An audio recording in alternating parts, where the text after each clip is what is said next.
हाय दोस्तों, कैसे हो आप सब। दोस्तों, आज मैं आपको पढ़ाने वाला हूँ कार्ल मार्क्स का ऐतिहासिक भौतिकवाद। ऐतिहासिक भौतिकवाद जिसको अंग्रेजी में क्या बोलते हैं कि हिस्टोरिकल मेटेरियलिज्म के नाम से जानते हैं मेरे दोस्तों। अब कार्ल मार्क्स ने अपने वैज्ञानिक समाजवाद को समझाने के लिए उसने द्वंद्वात्मक भौतिकवाद दिया और द्वंद्वात्मक भौतिकवाद के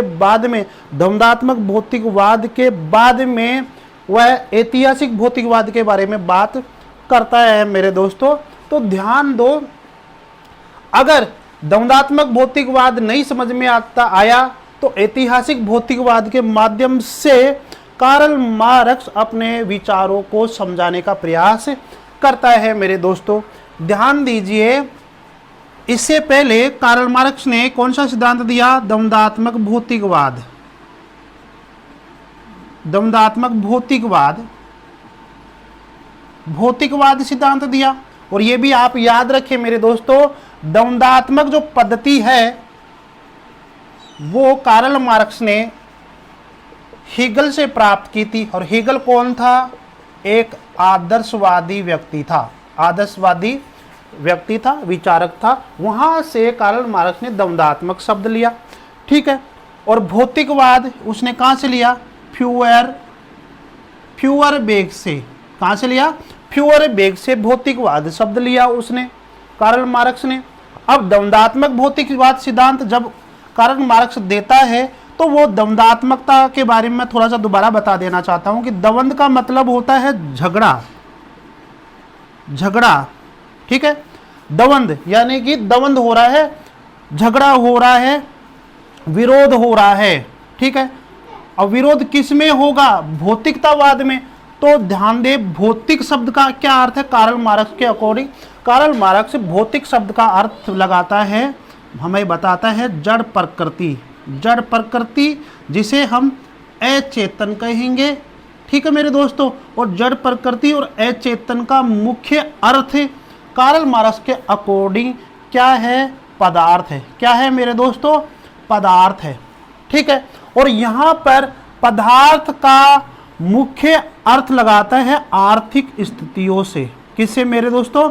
आर्थिक स्थितियों से, और अर्थात उत्पादन शक्तियों से, ठीक है मेरे दोस्तों। जहां उसने द्वंद्वात्मक भौतिकवाद सिद्धांत के अंदर जड़ प्रकृति, अचेतन और पदार्थ की बात करता है, वहीं वह अब इस सिद्धांत के अंदर ऐतिहासिक भौतिकवाद के सिद्धांत में स्पष्ट रूप से यह कहता है अपने विचारों के अंदर कि मैंने जो जड़ प्रकृति और अचेतन शब्द बताया था, भौतिक का अर्थ, उसका संबंध मुख्य रूप से मेरे अकॉर्डिंग, मेरी फिलॉसफी के अकॉर्डिंग क्या है? आर्थिक स्थितियां अर्थात उत्पादन शक्तियां है, ठीक है मेरे दोस्तों। अब आप ये समझिए कि वह इतिहास की व्याख्या करता है, इतिहास की व्याख्या करता है, अर्थात कार्ल मार्क्स हमें इतिहास के बारे में बताना चाह रहा है कि इतिहास कैसे बदलता है। पहले समाज कैसा था, पहले व्यक्तियों का स्वभाव कैसा था, पहले धार्मिक चीजें कैसी थी, पहले सांस्कृतिक चीजें कैसी थी, तो कैसे बदला। तो वो कहता है कि इन आर्थिक स्थितियों के कारण, इन उत्पादन शक्तियों के कारण इन्हीं विकास होता है और इन्हीं के कारण क्या होता है? परिवर्तन होता है मेरे दोस्तों, ठीक है। तो इसलिए वह ये कहता है कि वह आर्थिक स्थितियों को आधार मानकर, उत्पादन शक्तियों को आधार मानकर वह इतिहास की व्याख्या करता है मेरे दोस्तों। वैसे पर्टिकुलर देखे जाए तो कोई कहे इतिहास की व्याख्या, तो आपके दिल दिमाग में ये रहेगा कि इतिहास की व्याख्या का मतलब कि उस राजा का बेटा वह राजा होगा, उसने क्या किया समाज के लिए, कौन सा कानून बनाया, क्या किया, उसके समय कौन सी क्रांति हुई, ये विचार आते हैं। लेकिन कार्ल मार्क्स एक ऐसा विचारक है जिसने इनकम के आधार पर, भौतिकता के आधार पर, और भौतिक का अर्थ यहां पर मुख्य रूप से वो आर्थिक स्थितियों से लगाता है, अर्थात धन से लगाता है, पूंजी से लगाता है, पैसों से लगाता है। तो वह आर्थिक स्थितियों अर्थात उत्पादन शक्तियों की, उत्पादन जो शक्तियां है उनकी व्याख्या इतिहास के आधार पर करता है और ये कहता है कि आप इतिहास उठाकर देख लीजिए, इतिहास में जो बदलाव हुआ है, सामाजिक, आर्थिक, राजनीतिक, सांस्कृतिक किसी प्रकार का परिवर्तन हुआ है तो वह उसका कोई अलग कारण नहीं है, उनका कारण केवल आर्थिक स्थितियां है, पैसा है, इनकम है दोस्तों। इसीलिए उसके सिद्धांत को क्या कहा जाता है? ऐतिहासिक भौतिकवाद। अर्थात इस भौतिक का मतलब पैसा, अर्थात धन, अर्थात उत्पादन शक्तियां। ठीक है मेरे दोस्तों, तो उत्पादन शक्तियों की व्याख्या कैसे की? इतिहास के आधार पर, इतिहास को मानकर, ठीक है, इतिहास को लेकर उसने आर्थिक स्थिति को समझाने का प्रयास किया है। इसलिए उसके सिद्धांत को क्या कहा जाता है? ऐतिहासिक भौतिकवाद कहा जाता है। एक बात और मैं आपको समझाना चाहूं कि द्वंद्वात्मकता में क्या होता है? द्वंद्व का मतलब होता है झगड़ा या विरोध। तो वो ये बात करता है कि हर पदार्थ के अंदर, इस जड़ प्रकृति, इस अचेतन में, अर्थात इस संसार में, यह संसार जड़ प्रकृति है, इसके अंदर जो पदार्थ है, और मुख्य रूप से वो पदार्थ का मतलब पैसा मानता है। ठीक है, तो इस पदार्थ के अंदर जो भी पदार्थ है, यानी कि जो पैसा है, जो पदार्थ है, वह उसके अंदर द्वंद्व का गुण पाया जाता है, अर्थात झगड़ा का गुण पाया जाता है, विरोध का गुण पाया जाता है। ठीक है, अब इस विरोध के कारण ही क्या होता है? पदार्थ में क्या होता है?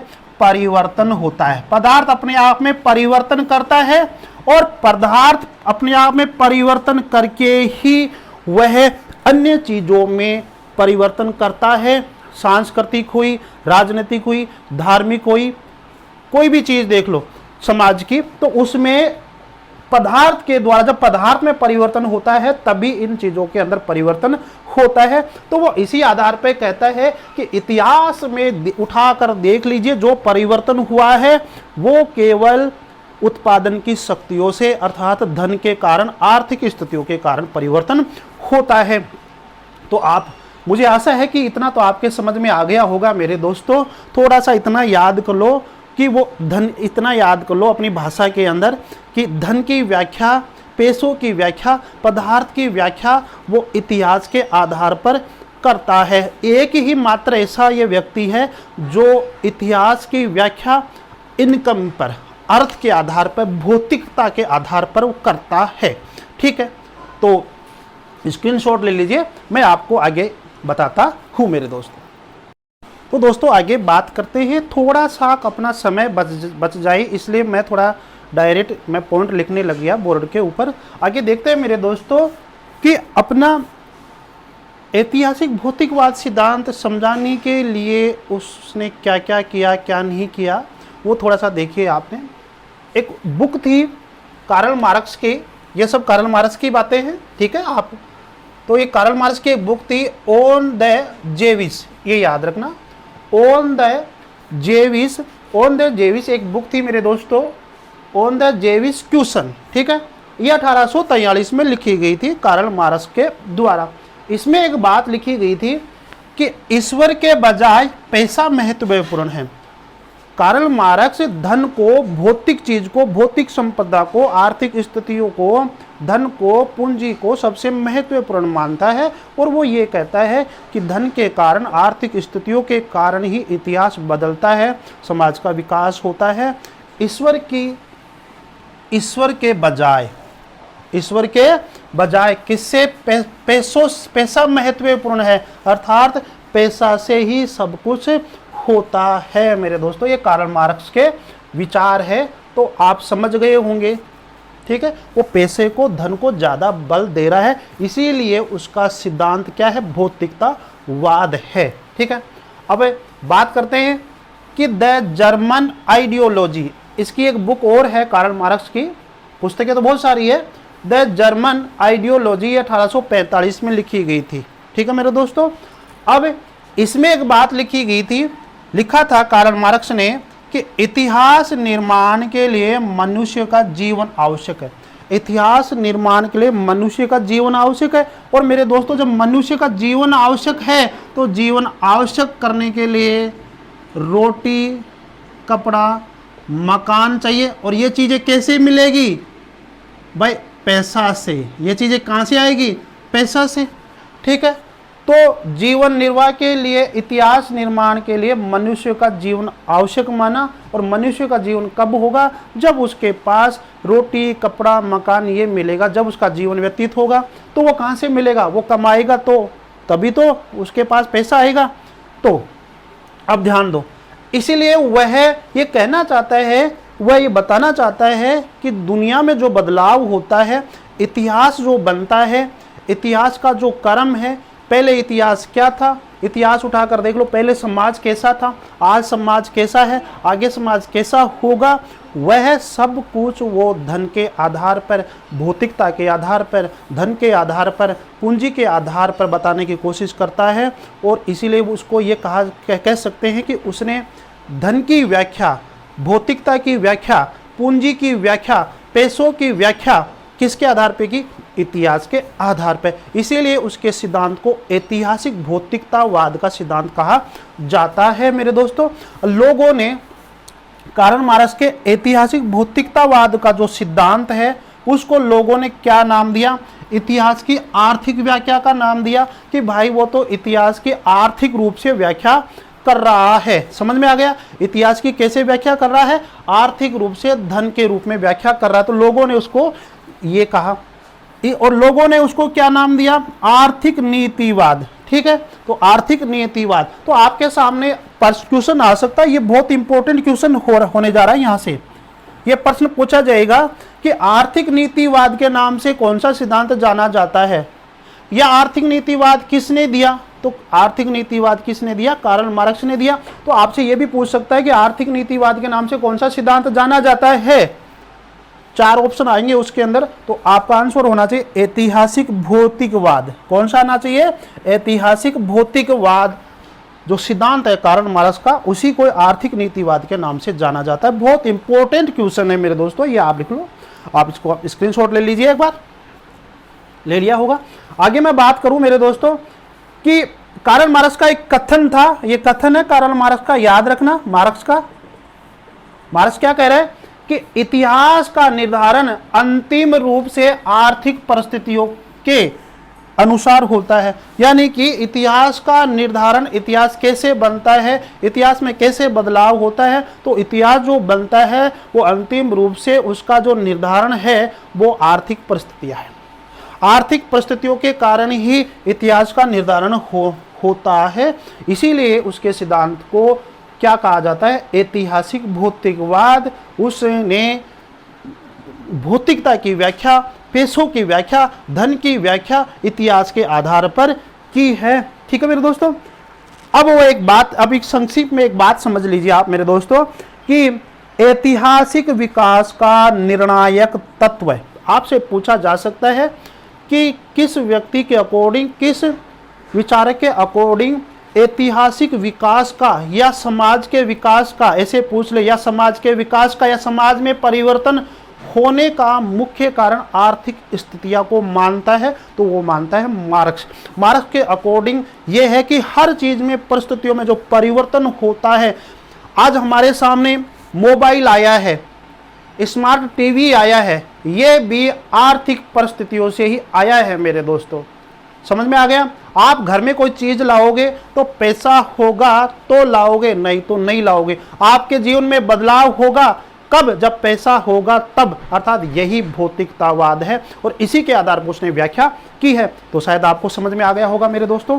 तो वो कहते हैं कि ऐतिहासिक विकास का निर्णायक तत्व क्या है? उत्पादन शक्ति। आपसे पूछा जा सकता है कि किस मनोविज्ञान ने ये माना, किस विचारक ने ये माना कि ऐतिहासिक विकास का निर्णायक तत्व उत्पादन शक्तियां है।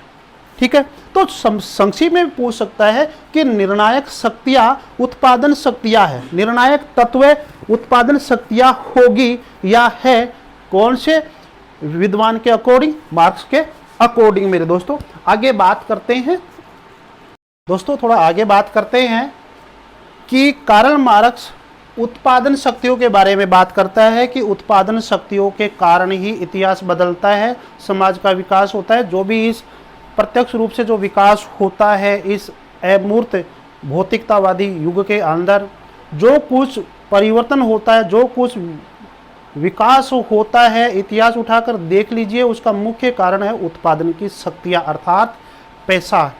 आप घर में कुछ चीज खरीदना चाहोगे तो पैसा होगा तो खरीद के ले आओगे, ठीक है मेरे दोस्तों। तो ये बात कहना चाहता है। तो आप बात करते हैं कि कार्ल मार्क्स के अकॉर्डिंग उत्पादन की शक्तियां वो किसको मानता है, उत्पादन की शक्तियां किसको मानता है, तो याद रखिए प्राकृतिक शक्तियां, ये याद रखना। उत्पादन की शक्ति कार्ल मार्क्स के अकॉर्डिंग पहली कौन सी हो गई, प्राकृतिक शक्तियां, जिसमें क्या हो गया, हवा है, पानी है, जल है, जमीन है, भूमि है, पशु वगैरह, ये सब प्राकृतिक शक्तियां में आ रही है।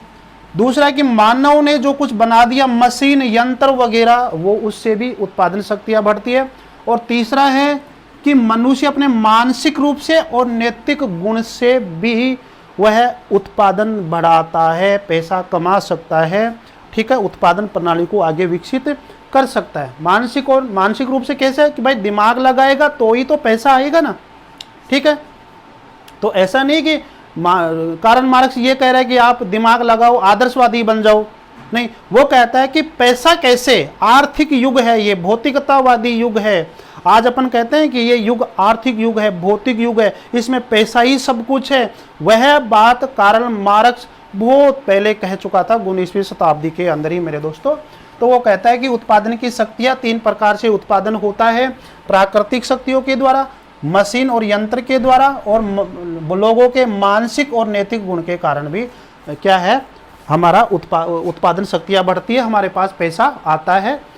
और वो कहता है कि इन उत्पादन शक्तियों के कारण ही भूत का जो गुजर गया उसका पता लगता है, और उत्पादन शक्तियों के कारण ही भविष्य का पता लगता है कि क्या होगा मेरे दोस्तों, ठीक है। अब तो भूत और भविष्य की व्याख्या करता है कार्ल मार्क्स, और आपसे पूछा जा सकता है ये पंक्ति देकर कि ये पंक्ति किसकी है, ये कथन किसका है। तो देखिए मेरे दोस्तों, भूतकाल की क्रांति सामंतवादियों के खिलाफ बुर्जुआवादियों की थी, यानी कि जो पूंजीपतियों लोगों ने, जो उद्योगपति थे, उन लोगों ने सामंतवादियों के खिलाफ जो लड़ाई की, क्यों की, पैसों के कारण, उत्पादन प्रणाली के कारण, उत्पादन शक्तियों के कारण, ठीक है मेरे दोस्तों। कि सामंतवादी लोग तो क्या है कि वैसे ही फसल के ऊपर कर लगा दिया, जमीन के ऊपर कर लगा दिया, चाहे जैसा कर लगा दिया, तो उनके पास तो पैसा आ रहा है। लेकिन जो उद्योगपति थे, जो पूंजीपति थे, थोड़े बहुत, उस समय सामंतवादी बहुत ज्यादा पैसे वाले थे, उद्योगपति इतने नहीं थे। इन्होंने सोचा कि मैं कोई उद्योग बना रहा हूं तो वो कैसे पनपे, तो इसलिए वो अपने उद्योग और कंपनियों को पनपाने के लिए क्या किया, सामंतवादियों का क्या किया, विरोध। क्यों किया भाई, पैसों के लिए, इस भौतिकता के लिए मेरे दोस्तों, धन के लिए, कि उसकी उत्पादन शक्तियां कैसे बढ़े, ऐसे। तो आगे ध्यान दो, ये तो हो गई भूतकाल की बात। भूतकाल की क्रांति सामंतवादियों के खिलाफ बुर्जुआवादियों की थी। अब भविष्य में क्रांति बुर्जुआवादियों के खिलाफ विरोध सर्वहारा वर्ग की होगी। अब भविष्य में, अब एक कार्ल मार्क्स क्या चाहता है कि साम्यवाद आए, क्या आए, साम्यवाद की अवस्था आए, सर्वश्रेष्ठ साम्यवाद की अवस्था आए। इसमें क्या होगा कि सर्वहारा वर्ग है वो किसके खिलाफ लड़ाई करेगा, क्रांति करेगा, बुर्जुआवादियों के, अर्थात पूंजीपति लोग हैं, जो उद्योगपति है, उनके खिलाफ क्रांति करेगा, और उसके बाद में साम्यवाद बन जाएगा। वो भविष्यवाणी करता है किसकी, कि आदर्श समाजवाद कैसे बने। तो मेरे दोस्तों आप बताइए कि ये जो भविष्यवाणी है तो कोई आदर्शवाद के रूप में बनी है, पैसों से, भौतिकता के कारण, ठीक है। आप समझ गए कि कार्ल मार्क्स ये कहना चाहता है कि भौतिकता से ही, पैसों से ही, धन से ही, पूंजी से ही सब कुछ बदलता है मेरे दोस्तों। तो वह भूत की और भविष्य की भी घोषणा करता है पैसों के कारण ही, और इतिहास की व्याख्या करता है पैसों के आधार पर। इसलिए उसका सिद्धांत क्या कहलाया, ऐतिहासिक भौतिकवाद कहलाया, और उसके सिद्धांत को लोगों ने आर्थिक नीतिवाद कहा। अब आर्थिक नीतिवाद क्यों कहा, क्योंकि सारी चीजें आर्थिक रूप पर टिकी हुई है, नियति है, आर्थिक रूप से बनी हुई है, और आर्थिक रूप से ही सारी क्रियाओं में हलचल होती है, सभी क्रियाएं क्या होती है, अग्रसर होती है, सभी का विकास आर्थिक रूप से होता है, यही आर्थिक नीतिवाद है। अभी मैं आपको आर्थिक नीतिवाद थोड़ा डिटेल से बताता हूं। आप इनका स्क्रीनशॉट ले लीजिए। और मैं आपको ये बताऊं कि कार्ल मार्क्स ये कहना चाहता है कि इतिहास की सामाजिक और राजनीतिक क्रांतियां, जैसे ये क्रांतियां हो रही, समाज में क्रांति, पहले सामंतवादी युग था, सामंतवादी समाज था, उसकी क्रांति किसने की? बुर्जुआवादियों ने की थी। तो वो कहता है कि इतिहास की सामाजिक और राजनीतिक क्रांतियां जीवन की भौतिक अवस्थाओं के कारण आती है। कि भौतिक अवस्था, और भौतिक अवस्था का मतलब पैसा किधर से आए, पैसा ज्यादा मेरे को कैसे मिले, इसलिए क्रांति हो जाती है मेरे दोस्तों। ठीक है, अब भौतिक अवस्था को क्या कहता है? कार्ल मार्क्स भौतिक अवस्था के बारे में किस किस को मानता है, क्या क्या होती है भौतिक अवस्था? तो वो कहता है कि सबसे पहले तो हमारा जो वातावरण है वह भौतिक अवस्था है, हमारा वितरण है, उत्पादन की जो प्रणालियों का जो वितरण है वह भौतिक है, भौतिक अवस्था है। विनिमय, कौन सी चीज क्या देकर कौन सी चीज अपन खरीदते हैं वो विनिमय होगा। वितरण, वो भी भौतिक अवस्था में आता है। और इन सभी भौतिक अवस्थाओं में जो मुख्य रूप से जो भौतिक अवस्था माना है वह माना है उत्पादन की शक्तियां। उत्पादन की शक्तियां मेरे दोस्तों, उत्पादन की शक्तियां क्या है? प्राकृतिक शक्तियां, मशीन और मानसिक। यानी कि उत्पादन कैसे हो वह सबसे महत्वपूर्ण बात है। और इसी को आधार मानकर अपना भौतिकतावाद, ऐतिहासिक भौतिकतावाद का सिद्धांत दिया। आगे इसके स्क्रीनशॉट ले लीजिए दोस्तों। मैं थोड़ा सा आपको आर्थिक नीतिवाद के बारे में बताना चाहता हूं कि इसके सिद्धांत को आर्थिक नीतिवाद क्यों कहते हैं। दोस्तों, हम बात करते हैं कि कार्ल मार्क्स ने ऐतिहासिक भौतिकवाद सिद्धांत दिया और भौतिकता का अर्थ आप समझ गए हैं। तो लोगों ने उसके ऐतिहासिक भौतिकतावादी सिद्धांत को आर्थिक नीतिवाद नाम दिया। आर्थिक नीतिवाद क्यों दिया? क्योंकि उसके विचारों को लोगों ने पढ़ा और यही कहा कि इसने हर चीज की व्याख्या कैसे की है? आर्थिक स्थिति के आधार पे की है, अर्थात धन के आधार पे की है, पूंजी के आधार पर की है, उत्पादन प्रणाली के आधार पर की है, उत्पादन शक्तियों के आधार पर की है। इसीलिए उसका सिद्धांत क्या है कि ऐतिहासिक भौतिकतावाद है, अर्थात आर्थिक नीतिवाद है। अब उसके आर्थिक नीतिवाद में, उसके ऐतिहासिक भौतिकतावाद सिद्धांत के अंदर क्या क्या चीज़ें हमारे सामने आती है जिसके द्वारा हम ये कह सकते हैं कि उसका सिद्धांत क्या है कि आर्थिक नीतिवाद है। मेरे दोस्तों ध्यान दो कि आर्थिक नीतिवाद कि उत्पादन की शक्तियों से परिवर्तन और विकास होता है। मैंने आपको पहले भी बताया था कि कार्ल मार्क्स ये कहना चाहता है कि इतिहास उठाकर आप देख लीजिए कि इतिहास में जो परिवर्तन हुआ है, जो विकास हुआ है, चाहे वह राजनीतिक रूप से हो, चाहे सांस्कृतिक रूप से हो, चाहे धार्मिक रूप से हो, चाहे किसी भी प्रकार से जो परिवर्तन हुआ है, वो विकास हुआ है, वो किसके कारण से हुआ है? उत्पादन शक्तियों से। तो आप यह समझ गए होंगे कि कहीं ना कहीं कार्ल मार्क्स की फिलॉसफी में उत्पादन जो प्रणाली है, जो पैसा है, जो भौतिकता है, जो पदार्थ है, वह मुख्य केंद्र है मेरे दोस्तों। आगे देखो, तो ये नियति है। वो कह रहा है कि जो बदलाव होगा वो पैसों से ही होगा, धन से ही होगा, भौतिकता से ही होगा, पदार्थ से ही होगा, पूंजी से होगा। तो यही उसकी नियतिवाद है, ये नियत है। समझ में आ गया? तो इसी को नियतिवाद कहते हैं कि पैसों से ही सब कुछ होगा। कई लोग कहते हैं ना कि यार पैसा ही सब कुछ है, और कई लोग ये मानते हैं कि पैसा ही सब कुछ है। तो कार्ल मार्क्स ये कहता है कि पैसा ही सब कुछ है और यही उसका नियतिवाद है मेरे दोस्तों। समाजवाद से सर्वश्रेष्ठ साम्यवाद की अवस्था होगी। समझ में आ गया मेरे दोस्तों? यहां से मिटा देता हूं, ये यहां आ गया। समाजवाद से सर्वश्रेष्ठ साम्यवाद की अवस्था होगी, ये कह रहा है। जो हीगल जैसे आदर्शवादी विचारक थे, उससे पहले चार्ल्स फोरियर जैसे थे, सेंट साइमन थे, ये केवल यूटोपिया आदर्शवादी विचारक थे मेरे दोस्तों।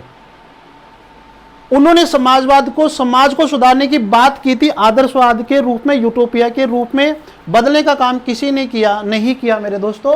तो वो कहते हैं कि समाजवाद से, समाजवाद की बात तो सबने की, समाजवाद में तो कुछ खास परिवर्तन नहीं होता है, वही पूंजीपति वर्ग और वही मजदूर वर्ग रहेंगे, वही संघर्ष रहेगा मेरे दोस्तों। तो समाजवाद से जो अच्छी स्थिति होगी वो साम्यवाद होगी। कौन सी होगी मेरे दोस्तों? साम्यवाद। तो बोलो कि मेरे दोस्तों आप दिमाग लगाओ कि कार्ल मार्क्स के अकॉर्डिंग जो आदर्श जो समाज है वह समाजवाद होगा या साम्यवाद होगा। तो कार्ल मार्क्स के अकॉर्डिंग सबसे बढ़िया जो स्थिति होगी सबके बाद में वह होगी साम्यवाद। अब साम्यवाद जो अवस्था आएगी वो कैसे आ रही है? आदर्शवादी विचारों से आ रही है क्या? नहीं मेरे दोस्तों। तो वो कह रहा है कि समाज में बदलाव हो रहा है, समाजवाद की जगह साम्यवाद आ रहा है। क्यों? कैसे? धन के कारण से, उत्पादन प्रणालियों से, आर्थिक परिस्थितियों के कारण। तो आप समझ गए होंगे। तो वो कहता है कि साम्यवाद आएगा आएगा आएगा, होगा होगा। यही तो नीतिवाद है मेरे दोस्तों।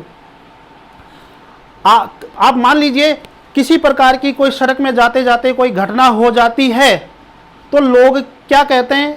ये तो होनी ही थी, होनी को कौन टाल सकता है, ये तो नीतिवाद है। समझ में आ गया? तो ये कह रहा है कि आर्थिक वस्तुओं से, आर्थिक उत्पादन से, उत्पादन प्रणालियों से, अर्थव्यवस्था से ही बदलाव होगा। तो होगा ही मेरे दोस्तों। वह बात कर रहा है साम्यवाद की। ठीक है, साम्यवाद समाज बनेगा तो बनेगा, लेकिन कैसे बनेगा? आर्थिक स्थितियों से। यही नीतिवाद है दोस्तों। आप समझ गए होंगे। अर्थव्यवस्था ही केंद्रीय बिंदु है। आप समझ गए। समाज की संरचना का आधार अर्थव्यवस्था है। तो समझ में। धर्म, राज्य, सरकार में परिवर्तन। वो कह रहा है कि धर्म की अर्थव्यवस्था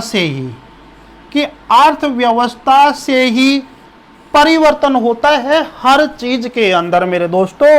चाहे वह सरकार हो, चाहे वह राज्य हो, चाहे वह कोई धार्मिक संस्था हो। समझ में आ गया?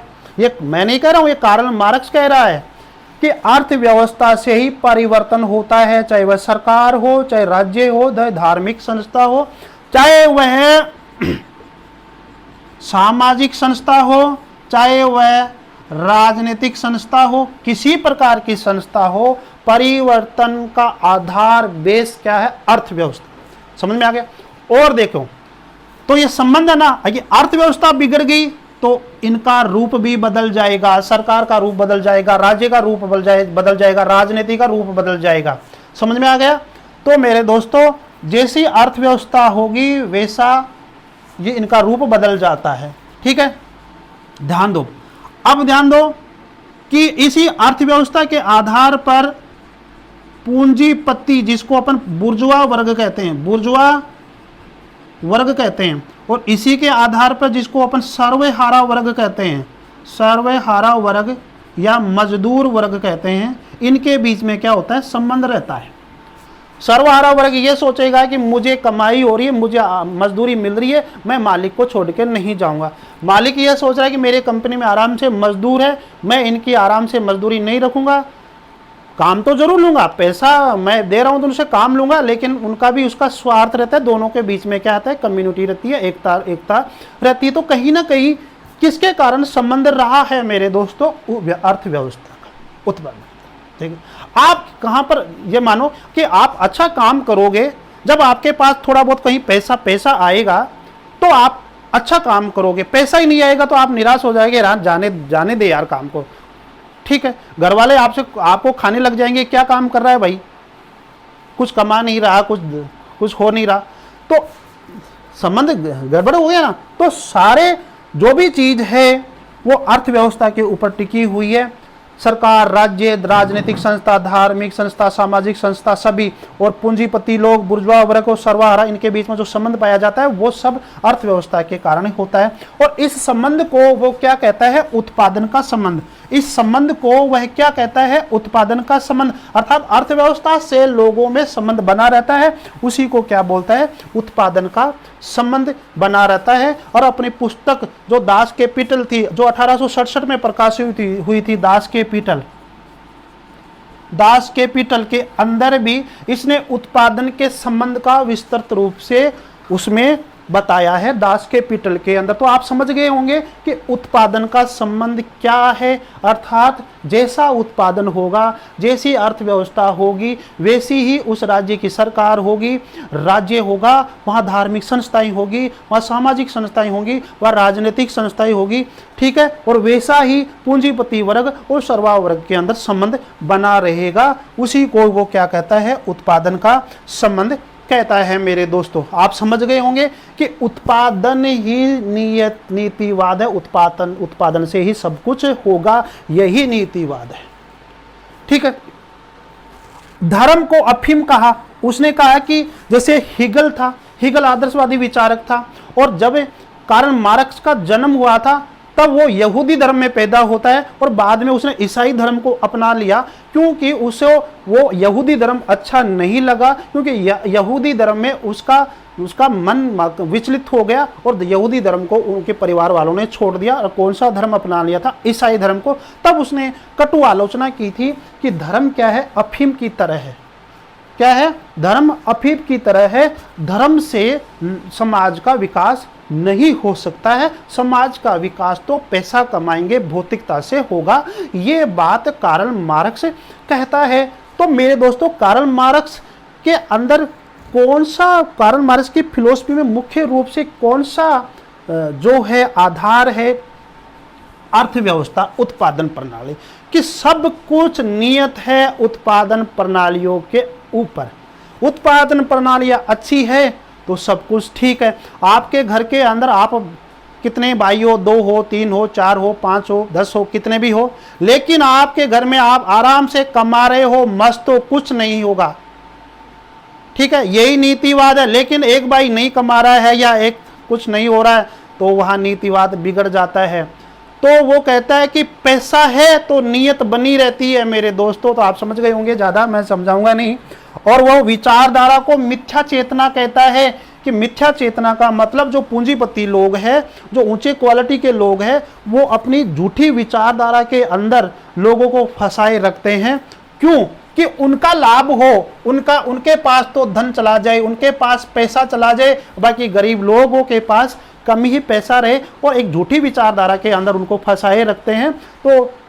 तो ये भी क्यों फंसा रहे हैं? पैसों के कारण, धन के कारण फंसा रखा है उनको। तो ये झूठी विचारधारा ये कार्ल मार्क्स ने दी। तो यही से भी, यहाँ से भी कई प्रश्न आते हैं मेरे दोस्तों कि किस व्यक्ति ने विचारधारा को मिथ्या चेतना कहा? ये तो सब कर देंगे कि धर्म को अफीम की संज्ञा किसने दी? कार्ल मार्क्स ने दी। लेकिन किस विचारक ने किस विचारक ने विचारधारा को मिथ्या चेतना का? तो इसका आंसर भी क्या है? कार्ल मार्क्स है। आप स्क्रीनशॉट ले लीजिए मेरे दोस्तों, आगे मैं आपको बताता हूं। दोस्तों, अब अपन बात करते हैं कि कार्ल मार्क्स ने अपना ऐतिहासिक भौतिकतावाद सिद्धांत दिया, और ऐतिहासिक भौतिकतावाद सिद्धांत में मुख्य रूप से उसका जो केंद्रीय बिंदु था वह था आर्थिक प्रणालियाँ, उत्पादन शक्तियाँ। मेरे दोस्तों, तो उसने अपने ऐतिहासिक भौतिकतावादी सिद्धांत की व्याख्या कौन कौन से बिंदुओं पे की? ठीक है, उसको अपन पढ़ते हैं कि उसने ऐतिहासिक भौतिकतावाद का जो सिद्धांत दिया, तो उसकी जो व्याख्या की थी उत्पादन प्रणालियों की व्याख्या, अर्थात धन की व्याख्या, पूंजी की व्याख्या उसने इतिहास के आधार पे की। लेकिन वो कौन कौन से शीर्षक है? तो कार्ल मार्क्स पहली बात ये बोलता है कि लोगों को भोजन की आवश्यकता है, और भोजन की आवश्यकता होगी तो क्या कमाएगा? धन कमाएगा, उत्पादन शक्तियां बढ़ाएगा। ठीक है मेरे दोस्तों, तो ये पहला उसका पॉइंट है। तो ऐतिहासिक भौतिकतावादी सिद्धांत में वह ये कहना चाहता है कि भोजन की आवश्यकता के लिए लोग धन कमाते हैं। तो ये सिद्ध करना चाहता है कि इतिहास उठाकर देख लो कि लोग अपनी आवश्यकताओं की पूर्ति के लिए पहले धन कमाएंगे, तो बोलो कि आर्थिक आधार पर इतिहास की व्याख्या हुई कि नहीं हुई? ये हो गई मेरे दोस्तों। अगला पॉइंट है उत्पादन की शक्तियां। उत्पादन की शक्तियां, और उत्पादन की शक्तियां ही हर चीज को प्रभावित करती है। ध्यान दे, एंगल्स क्या कहना चाहता है। एंगल्स ने एक बात कही थी जिसे आप समझ जाओ कि इतिहास के प्रत्येक काल में आर्थिक उत्पादन और विनिमय की पद्धति के अनुसार सामाजिक संगठन का आधार बनता है। एंगल्स, कार्ल मार्क्स दोनों दोस्त थे और दोनों ने साथ ही ये सिद्धांत बैठकर दिया था, एक जगह बैठकर इस सिद्धांत की व्याख्या की थी। ठीक है, इस घटनाक्रम को वो समझ रहे थे।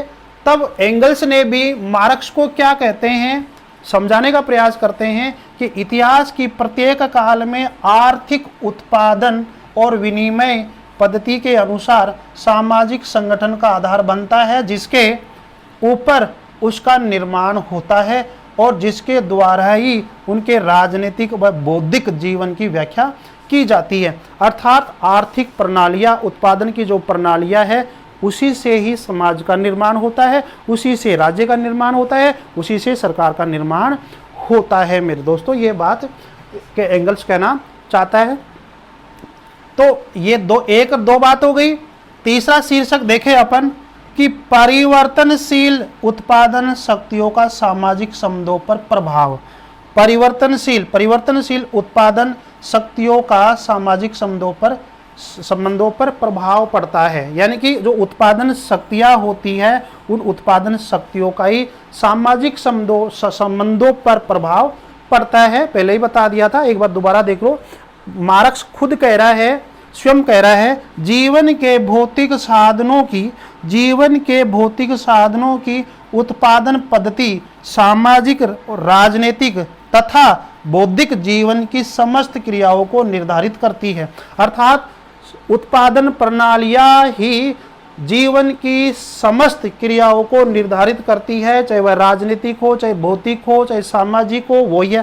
तो ये विचार और विचार सेम है, लेकिन थोड़ा कथन थोड़ा अलग टाइप से है, दोनों चीज एक ही है मेरे दोस्तों। तो कार्ल मार्क्स ये समझाना चाहता है कि उत्पादन प्रणालियों से ही समाज में विकास हो जाता है, समाज का विकास होता है, वो समाज में परिवर्तन होता है। तो वो समझाने की कोशिश करता है कि जब वो युग देखो, जब किसी प्रकार की मशीन नहीं थी और हाथ से ही लोग काम करते थे, तो वह समाज कैसा था बताओ? सामंतवादी युग था, सामंतवादी समाज था। तो वो कहता है कि वो समाज देखो जहाँ पर उत्पादन की शक्तियाँ नहीं थी, उत्पादन के साधन नहीं थे, लोग अपने हाथों से काम करते थे, जो कुछ मिलता था उसी से ही वे अपना विकास करते थे। तो वह समाज क्या था? सामंतवादी समाज। ठीक है, जब औद्योगिक क्रांति आई तो औद्योगिक क्रांति हो गई तो समाज बदल गया। यानी कि सामंतवादी समाज किस में बदल गया? पूंजीपति समाज में बदल गया। तो औद्योगिक क्रांति हुई तो पूंजीपति समाज में बदल गया, जिसको अपन बुर्जुआ समाज कहा जाएगा। तो मेरे दोस्तों, समाज का निर्माण, समाज बदल रहा है कैसे? कार्ल मार्क्स के अकॉर्डिंग उत्पादन की शक्तियों के आधार पर। आगे थोड़ी चर्चा करते हैं, स्क्रीनशॉट ले लीजिए दोस्तों। आगे बात करते हैं कि कार्ल मार्क्स ने अपना ऐतिहासिक भौतिकतावादी जो सिद्धांत दिया और किन किन बिंदुओं के आधार पर दिया। 3 की बात हो गई थी। चौथा देखिए, उत्पादन एवं उत्पादन के विकास की द्वंद्ववाद की प्रक्रिया। ठीक है मेरे दोस्तों, और द्वंद्ववाद क्या होता है? संघर्ष होता है, झगड़ा होता है, झगड़ा या विरोध मेरे दोस्तों। जब कहते हैं कि उत्पादन और उत्पादन के विकास की द्वंद्ववाद की प्रक्रिया, अर्थात उत्पादन और उत्पादन के विकास में जब तक कोई द्वंद्व नहीं होगा, झगड़ा नहीं होगा, तब तक विकास नहीं होगा। ये बात कौन कहना चाहता है? कार्ल मार्क्स कहना चाहता है कि इनमें उत्पादन और उत्पादन की जो प्रक्रिया है उनमें द्वंद्व चलता रहता है और तभी क्या है? विकास होता है। अगली है कि आर्थिक व्यवस्था व धर्म। ये भी एक मुख्य बिंदु था कि आर्थिक व्यवस्था व धर्म को आधार मानकर भी उसने ऐतिहासिक भौतिकतावादी सिद्धांत की व्याख्या की थी मेरे दोस्तों। वो मानता था कि ये जो चीज़ें हैं, धर्म है, राजनीतिक चीज़ें हैं, सांस्कृतिक चीज़ें हैं, वो सब आर्थिक व्यवस्था से ही काम करती है मेरे दोस्तों। कुछ ऐसे लोग होते हैं कि मैं ज़्यादा नहीं बताना चाहूँगा, आप समझ गए होंगे। तो वो कहता है कि यहाँ पर आर्थिक सब कुछ है, धन सब कुछ है, ये चीज़ नहीं है। आदर्शवादी विचार कुछ नहीं होता है, आर्थिक विचारों से ही, आर्थिक व्यवस्था से सब कुछ बदलता है। ये चीज़ तो बहुत मतलब कार्ल मार्क्स ने अच्छी नहीं मानी, क्योंकि धर्म को वो अफीम की संज्ञा देता है। तो आप समझ गए होंगे, मैं ज़्यादा उस पर बोलना नहीं चाहूँगा। तो धर्म को अफीम की संज्ञा देता है। वो कहता है कि आर्थिक व्यवस्था से ही सब कुछ बनता है और आर्थिक रूप से अपने भौतिकतावाद की क्या है, व्याख्या करती है इतिहास के रूप में। तो वो एक बात करता है, ये कथन याद रखना मार्क्स का, कि धर्म दोषपूर्ण आर्थिक व्यवस्था का परिणाम है, कि धर्म दोषपूर्ण आर्थिक व्यवस्था का परिणाम है और यह अफीम के नशे की तरह है। तो धर्म को अफीम कहा या धर्म को अफीम के नशे की तरह कहा, किसने कहा? मार्क्स ने कहा। ये आप याद कर लेना मेरे दोस्तों। और छठवां पॉइंट है इतिहास की अनिवार्यता में विश्वास। वो कहता है कि इतिहास जो बनता है, इतिहास तो अनिवार्य होना चाहिए, और जो इतिहास जो बनता है वो कैसे बनता है? आर्थिक शक्तियों से, अर्थात उत्पादन की प्रणालियों से ही इतिहास बनता है। तो इतिहास तो आवश्यक चीज है। इतिहास क्या है मेरे दोस्तों? आवश्यक चीज है मेरे दोस्तों। आगे बात करते हैं कि इतिहास का काल विभाजन, तो उसने ऐतिहासिक भौतिकतावादी जो सिद्धांत दिया, उसने इतिहास को कितने भागों में बांटा? 6 भागों में बांटा, जो मैं आपको आगे के वीडियो के अंदर बताऊंगा मेरे दोस्तों। यहाँ से भी काफ़ी प्रश्न आते हैं। और मानव इतिहास की कुंजी क्या है? वर्ग संघर्ष है। वर्ग संघर्ष रहेगा तो ही क्या होगा? विकास होगा, तो ही क्या होगा? परिवर्तन होगा। तो आप समझ गए होंगे कि जितने मैंने ये 8 पॉइंट बताए, और 8 पॉइंटों के अंदर बात एक ही छुप कर आती है, आर्थिक प्रणालियाँ, उत्पादन शक्तियाँ, उत्पादन शक्तियों से ही सब कुछ बदलाव होता है।